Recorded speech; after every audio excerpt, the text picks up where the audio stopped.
વડોદરામાં ઉનાળાના પ્રારંભે જ પાણીની પારાયણ છે. છાણીના એકતાનગરના રહીશોની રાવ છે. ઘણા સમયથી અનિયમિત પાણી આવે છે. એકતાનગરના રહીશોએ માટલા ફોડી દેખાવ કર્યા. મનપા વોર્ડ નંબર 2 ની કચેરી બહાર દેખાવ કર્યા. માટલા ફોડીને પાણી આપવાની માંગ કરી છે. અધિકારીઓ સામે કર્યા છે સૂત્રોચ્ચાર.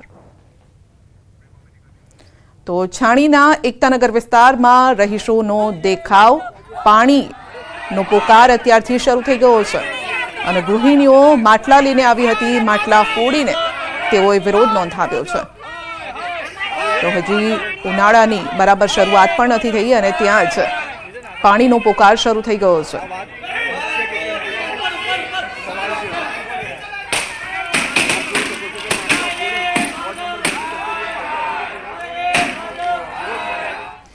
બુલેટિનમાં આગળ વધીશું નાનકડા બ્રેક બાદ.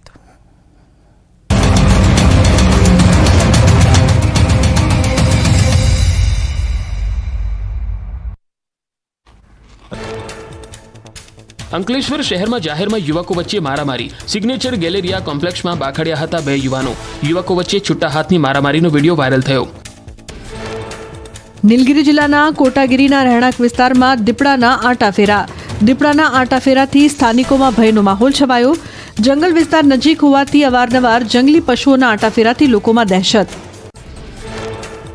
બિકાનેરમાં એટીએમ ચોરીનો નિષ્ફળ પ્રયાસ. સફેદ પિકઅપ ડાલામાં આવેલા શખ્સોએ દોરડાથી ગાડી સાથે બાંધી એટીએમ મશીનને ઉખાડવાનો કર્યો પ્રયાસ. બુકાનીધારી શખ્સો સીસીટીવીમાં થયા કેદ.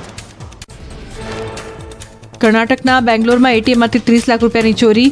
સીસીટીવી કેમેરા પર શાહી છાંટી અને ગેસ કટરથી એટીએમ કાપી શાતિર મહિલા પૈસા ચોરીને છુમંતર થઈ.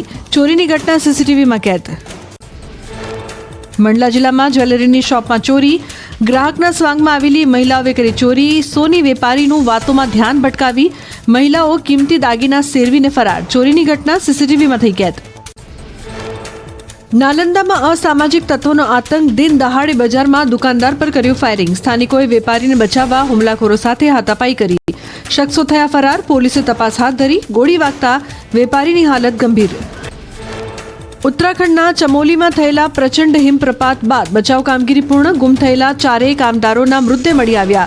સેનાના 7 હેલિકોપ્ટર, એક ખાનગી કંપનીનું હેલિકોપ્ટર રાહત અને બચાવ કામગીરીમાં સતત રોકાયેલું હતું. તાજેતરમાં થયેલી ભારે હિમવર્ષાથી પિથોરાગઢમાં ચીન સરહદ સાથે જોડાયેલ વિસ્તાર બરફથી ઢંકાયો. સ્નોફોલથી સરહદને જોડતા રસ્તા થયા બંધ. વહીવટીતંત્રએ જેસીબીની મદદથી બરફ હટાવવાની કામગીરી કરી.